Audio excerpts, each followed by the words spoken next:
I see messy Google Drives all the time. And usually it's not because people don't care. It's because no one ever sat down and actually decided how the drive is actually supporting or working with their business. Most people just start uploading files and saving things, and over time things just pile up. Folders multiply, and even those simple tasks start to feel heavier than they should. So today I want to show you a simple way to organize Google Drive so that it makes sense not only to what's happening in your business, but it works with your brain. So not just the paper structure of what things should be. So what I love to think about is that when Google Drive is set up, it should be in the same way that you think about a business or a big corporation where they have in this company. So when I think of departments, you don't just throw everything into one room and hope for the best.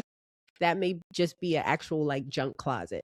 But you want to have places for things like admin work, places for client work, maybe places for marketing, also places for, maybe everyday operations, financial documents that you need. So your Google Drive should actually work in that same way.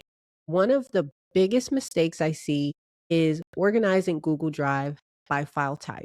All right. So once I share my screen, I hop on in here. Now, right now I'm clicked on my drive, but say I was someone coming right into Google Drive, you would see this major home screen. You'll just see a large dump of files that was possibly like saved or some activity had happened there. But what I wanted to share with you is when you actually go into my drive, which is where you can create these folders. One of the biggest mistakes I see is, organizations or business owners not organizing their drive. They just kind of search by file type, randomly by name in the home screen. So maybe you're creating folders by random docs, sheets, or PDFs. But when you need something, your brain doesn't think, I need a spreadsheet. It's not going to think, I need this random client onboarding checklist.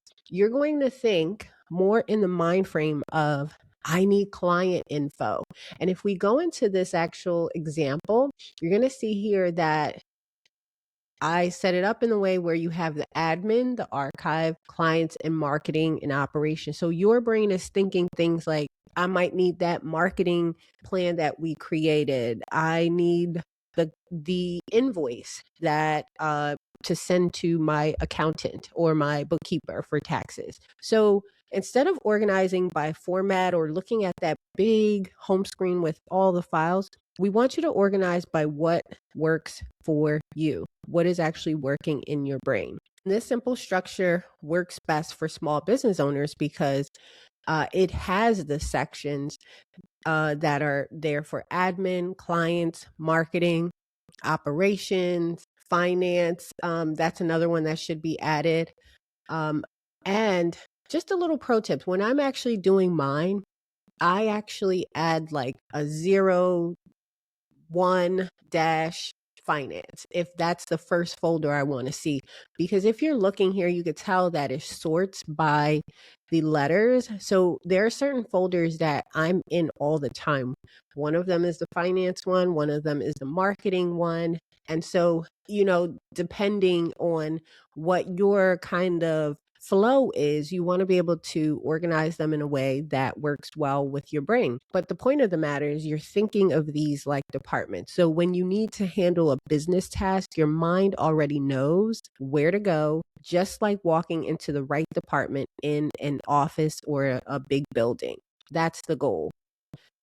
Next, I wanted to get into, like, say you're working with a client and inside that client folder, you might have things like a contract, maybe notes, maybe invoices. The point of this is that you are not hopping from one task to another. You're being able to, again, think about how your brain works. So when you're working with that particular client, you're not trying to remember what you named something. Everything is connected to the work that lives in that one place. And that alone saves you so much time, and actually more than people realize. And it removes a lot of small daily friction that over time just actually adds up.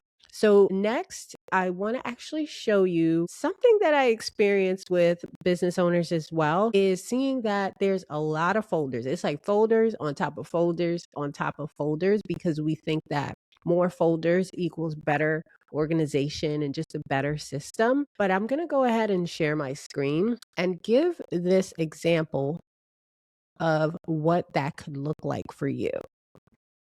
Okay.